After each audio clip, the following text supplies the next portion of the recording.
You complain about fast food today, but if you ate medieval food for just 1 week, you'd probably end up sick or dead.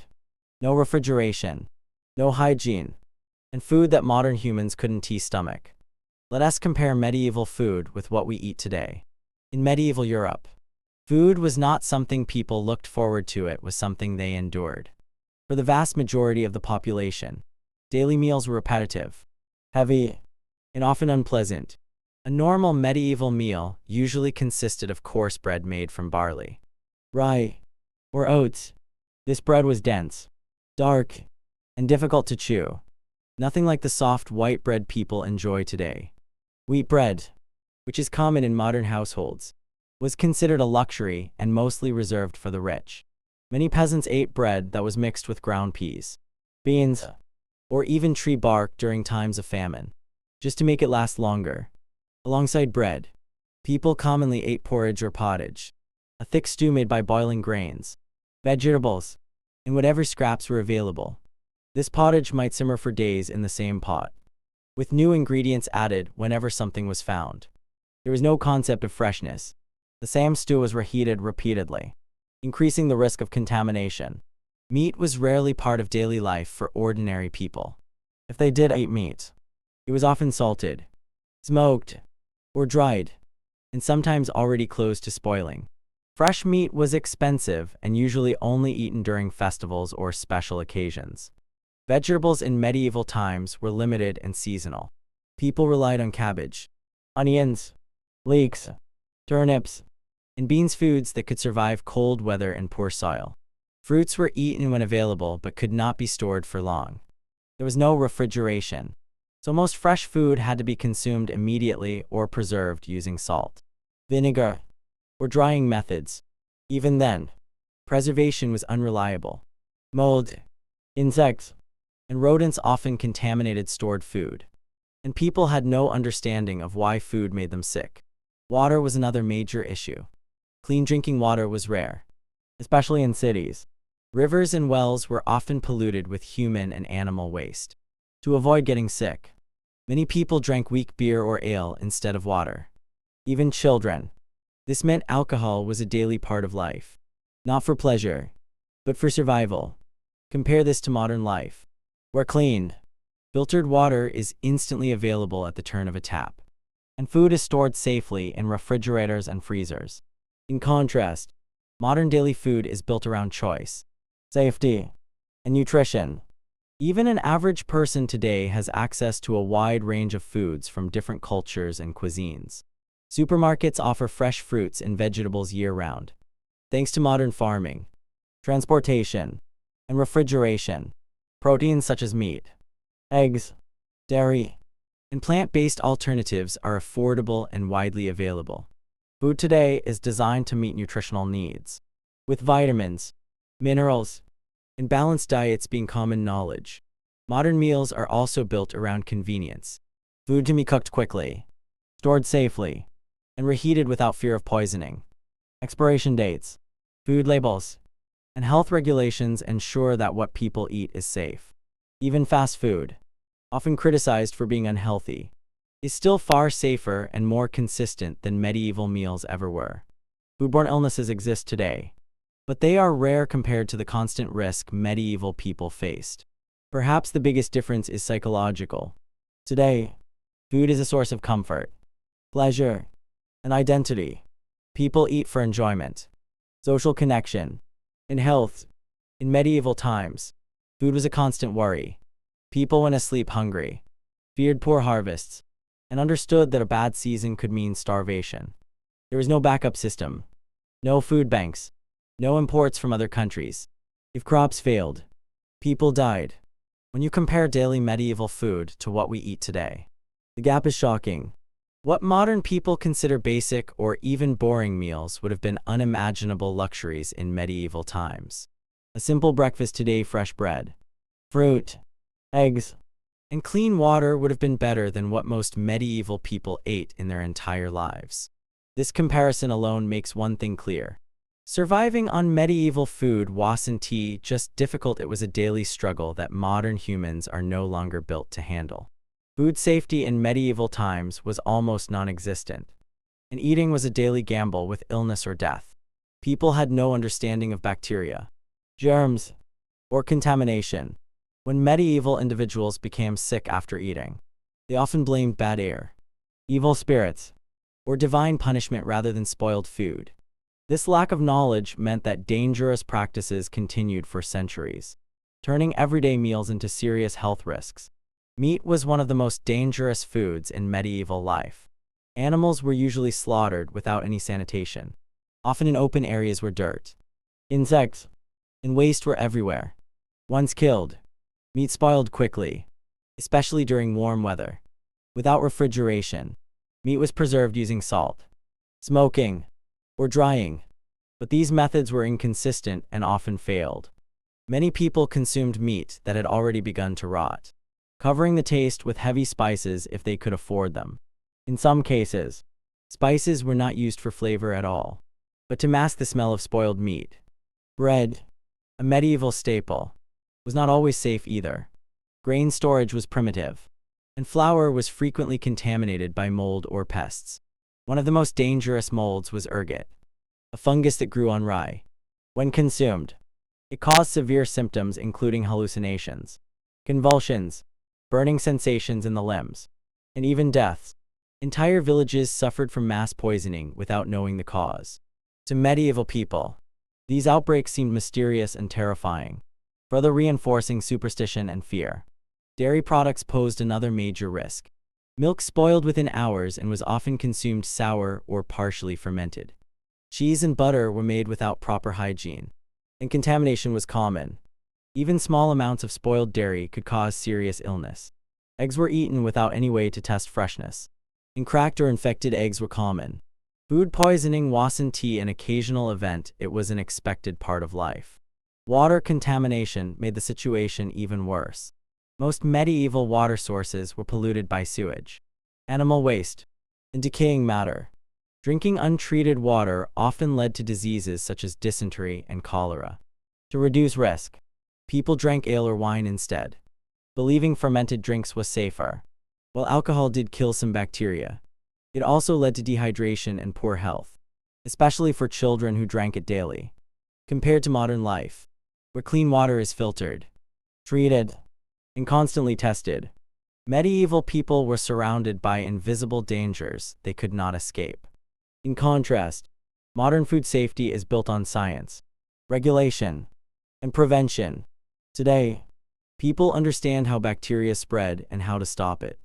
Refrigeration slows bacterial growth, freezing preserves food for months, and cooking temperatures are carefully monitored to kill harmful organisms.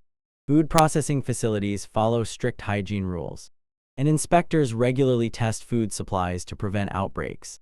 Modern packaging also plays a crucial role. Sealed containers protect food from insects, rodents, and air exposure. Expiration dates, ingredient lists, and nutritional labels help consumers make informed decisions. If contamination does occur, systems are in place to recall dangerous products quickly. While food poisoning still exists today, it is rare compared to medieval times and usually not fatal. Perhaps the most striking difference is that modern food safety allows people to eat without fear. Meals are no longer a test of survival. People trust the food they buy and the water they drink. In medieval times, every bite carried uncertainty. A single bad meal could weaken the body, spread disease, or kill entire families. When comparing medieval food safety to modern standards, it becomes clear that medieval people were constantly exposed to risks that modern humans rarely consider. What we see today as basic hygiene and safety would have been miraculous in the medieval world. This is why the idea of surviving on medieval food is not just uncomfortable, it is genuinely dangerous. Modern humans, accustomed to clean and regulated food, would struggle almost immediately in a world where eating itself was one of the greatest threats to life. In medieval society, what you ate depended almost entirely on who you were and where you stood in the social hierarchy. Food was one of the clearest signs of class difference, and the gap between the rich and the poor was extreme. For the majority of people, peasants, laborers, and servants' daily meals were simple, repetitive, and barely sufficient to maintain strength. Hunger was a constant companion, and the quality of food often reflected not choice, but necessity. Poor medieval families relied heavily on bread and pottage. Their bread was usually made from rye, barley, or oats, and it was dark, dense, and filling but low in nutrients. Pottage, a thin stew, was made from whatever ingredients were available. Cabbage, onions, leeks, beans, or peas. Meat was rarely part of the diet. If a peasant ate meat, it was often scraps, bones, or offal, and even that might happen only a few times a year. During harsh winters or poor harvests, food supplies ran dangerously low, leading to malnutrition and, in many cases, starvation. For the poor, food was also uncertain. A bad harvest, illness, or war could instantly push families into famine. There were no safety nets, no government aid, and no stored surplus for common people. When food ran out, people resorted to desperate measures, eating wild plants, roots, or anything that could be chewed and swallowed. Many died not from disease, but simply from lack of calories. Children were especially vulnerable, and infant mortality was shockingly high. On the other end of the spectrum, medieval nobles lived in a completely different world. The rich enjoyed daily access to meat, including beef, pork, lamb, and game such as deer and boar. Their tables were filled with bread made from fine white wheat flour, which was soft, light, and considered a status symbol. Meals were often large, indulgent, and designed to show power rather than nutrition. Spices like pepper, cinnamon, cloves, and nutmeg imported from distant lands were expensive and used generously to demonstrate wealth. Feasts were common among the nobility, sometimes lasting for hours and featuring multiple courses. Large quantities of meat, sweet pastries, and rich sauces were served, often in excessive portions. While this diet seemed luxurious, it came with its own problems. Overeating, combined with lack of nutritional balance, led to obesity, gout, and heart-related issues among the upper class. Even the rich, despite their abundance, did not necessarily eat healthy food. Another important difference was control and freedom. Poor people often had laws restricting what they could hunt or gather. Forests and wildlife were owned by nobles, and hunting without permission could lead to severe punishment. This meant peasants could starve while surrounded by food they were legally forbidden to touch. The rich, meanwhile, had total control over land, animals, and food production. In modern society, inequality still exists, but the difference in basic nutrition between rich and poor is far smaller than it was in medieval times. Even people with low income today have access to calories, protein, and essential nutrients that medieval peasants lacked. Social systems, food banks, and global trade help prevent mass starvation in most developed countries. While hunger has not disappeared, it is no longer a normal, expected part of daily life for the majority. The medieval contrast between rich and poor diets shows how deeply unfair life was. Food was not just nourishment, it was power. Your place in society determined whether you ate to survive or ate in excess. Compared to today, where food access is broader and more regulated, medieval inequality was brutal and unforgiving. For modern humans, the idea of living under such conditions highlights just how fragile survival was when food depended entirely on social status rather than basic human need. The nutritional quality of medieval food had a profound effect on the human body, and the difference between then and now is visible in bones, teeth, and overall health. Medieval diets were heavy in calories but poor in essential nutrients. People ate to fill their stomachs, not to nourish their bodies, because nutritional science did not exist. As a result, even those who ate regularly often suffered from chronic weakness, poor growth, and frequent illness. Most medieval diets were dominated by carbohydrates, especially bread and grains. While these foods provided energy, they lacked sufficient protein, vitamins, and minerals. Meat, fish, eggs, and dairy, key sources of protein and calcium, were limited or unavailable to most people. This led to underdeveloped muscles and fragile bones. Skeletal remains from medieval cemeteries show signs of stunted growth. indicating that many people did not reach their full physical potential. Compared to modern humans, medieval people were generally shorter and physically weaker. Vitamin deficiencies were extremely common. A lack of vitamin C caused scurvy, leading to bleeding gums, tooth loss, and slow wound healing. Iron deficiency resulted in anemia, making people tired, dizzy, and more vulnerable to infections. Vitamin D deficiency weakened bones and contributed to conditions like rickets, especially in children.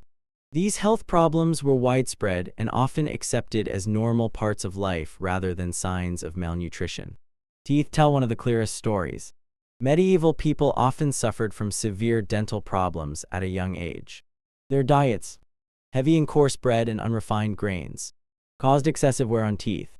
Flour was ground using stone mills, and tiny stone particles ended up in the bread, slowly grinding down teeth over time. Combined with poor oral hygiene and lack of dental care, this led to chronic pain, infections, and early tooth loss. In contrast, modern dental care, fluoride, and balanced diets allow people to keep their teeth healthy well into old age. Immune systems were another major difference. Poor nutrition weakened the body's ability to fight disease. In medieval times, even minor infections could become deadly. A small cut could lead to serious infection, and common illnesses often turned fatal. Children were especially vulnerable, and many did not survive past early childhood. Those who did survive carried the physical consequences of poor nutrition throughout their lives. Modern nutrition, while not perfect, is built on understanding what the body needs to function. People today have access to protein-rich foods, fresh produce, fortified grains, and supplements. Even when diets are unhealthy, they still provide more essential nutrients than medieval diets ever did. This is one reason modern humans are taller, stronger, and live significantly longer lives. Life expectancy in medieval times was extremely low, not only because of disease and violence, but because bodies were constantly weakened by inadequate nutrition. Another important factor is recovery and resilience. Modern bodies, supported by proper nutrition, can recover from illness and injury much more effectively. In medieval times, poor diet slowed healing and increased the risk of complications. Broken bones, wounds, and illnesses often resulted in permanent damage or death. What modern medicine can fix in days or weeks could disable or kill a medieval person. When comparing medieval nutrition to modern standards, it becomes clear that the human body has benefited enormously from advances in food quality and knowledge. Medieval people were not inherently weaker. They were limited by what they ate and what they knew. Modern humans, raised on safer, more balanced diets, have bodies better equipped to survive stress, disease, and injury. This difference alone explains why a modern person, suddenly forced to live on medieval food, would struggle almost immediately. The body simply is not prepared to return to a world where food fills the stomach but starves the body. Surviving on medieval food as a modern human would be far more challenging than most people realize. The risks were not just unpleasant tastes or odd textures, they were life-threatening. Today, we take for granted that our meals are clean, cooked, and nutritionally adequate. In medieval times, eating itself was a gamble, and the average person faced dangers that modern humans are completely unprepared for. For someone used to modern food, the transition would be immediate and severe. From the very first meal, a modern human would struggle. Fresh fruits and vegetables, staples of a balanced diet today, were rare, seasonal, and often contaminated in medieval times. Leafy greens could carry parasites, and fruit was often overripe or infested. Drinking water was unsafe, forcing people to rely on weak ale or wine to avoid deadly pathogens. Even a single sip of untreated water could result in dysentery, diarrhea, or worse. The digestive system, accustomed to clean and regulated food, would immediately react to the sudden presence of bacteria, mold, and toxins, potentially causing rapid illness. Meat, which is commonly eaten daily in modern diets, was a major hazard. Medieval people often ate meat that had begun to spoil or was preserved using unreliable methods like salting or smoking. Spices could mask the smell, but they could not eliminate pathogens. For a modern stomach, which has limited tolerance for contaminated food. This would likely result in severe food poisoning within days. Parasites such as tapeworms or roundworms were common in meat and fish, meaning that even careful consumption would carry high risk. These infections would leave modern humans weak, nauseous, and vulnerable to other illnesses. Bread, the staple of medieval diets, also posed serious threats. Coarse grains often contained stones, dirt, or mold. Rye bread, in particular, was susceptible to ergot contamination, a fungal infection that could cause hallucinations, convulsions, and even deaths, even if eaten sparingly. The constant exposure would overwhelm the body. Modern humans, used to uniform, clean, and properly baked bread, would find these staples not just unpalatable but potentially dangerous. Malnutrition would set in rapidly. Medieval diets were heavily reliant on grains and lacked sufficient protein, vitamins, and minerals. Modern humans, whose bodies have grown accustomed to nutrient-dense food, would quickly experience fatigue, immune system weakness, and physical decline. Children, elderly individuals, or anyone with pre-existing health conditions would be particularly vulnerable. Even the richest medieval diets, though luxurious for the time, were imbalanced, often leading to obesity-related illness among nobles. For modern humans, survival would depend on careful selection and portioning, but options were extremely limited for ordinary medieval people. Another risk factor is hygiene or the lack of it. Utensils, cooking surfaces, and storage containers were seldom cleaned thoroughly. Cross-contamination between raw and cooked foods was common, increasing the chance of bacterial infections. Eating with hands that had not been washed in contaminated water was another source of illness. Modern humans, whose digestive and immune systems rely on relative cleanliness, would find even basic preparation practices in medieval kitchens hazardous. Psychological stress would also play a role. Medieval people accepted hunger, monotony, and the fear of illness as normal. Modern humans, conditioned to abundance and variety, would face constant anxiety over food safety and scarcity. Stress itself weakens the immune system, making the body even more susceptible to infections. The combination of poor nutrition, unsafe food, and psychological strain would make surviving more than a few days extremely difficult. In addition, the medieval calendar dictated availability. Seasonal shortages meant that foods were limited during winter or periods of famine. Without access to stored grains or preserved foods, modern humans would experience starvation alongside the threat of contaminated food. Even the wealthy were not immune to famine-related shortages, though their luxury allowed more flexibility. For the average person, 1 week could be a test of endurance, luck, and resilience. Overall, modern humans would struggle immensely with medieval food. Daily survival would require extreme caution, adaptability, and a strong constitution. The body is simply not prepared for a world where every meal carries risk. Nutrients are scarce, and contamination is inevitable. Eating medieval food is not just uncomfortable, it is dangerous. And the longer one remained in such conditions, the more serious the consequences. In reality, only those who were physically hardened and mentally prepared for these challenges could hope to survive. And even then, survival was never guaranteed. Modern comfort, safety, and knowledge have made our daily meals not just convenient but life-preserving. A privileged medieval people could hardly imagine. If you think your life is hard today, remember this. Medieval people would trade everything just to eat what you had for breakfast. Hey, if you enjoyed this video, don't forget to hit that subscribe button and turn on notifications. You want to miss more crazy medieval vs modern life comparisons. Come join the adventure.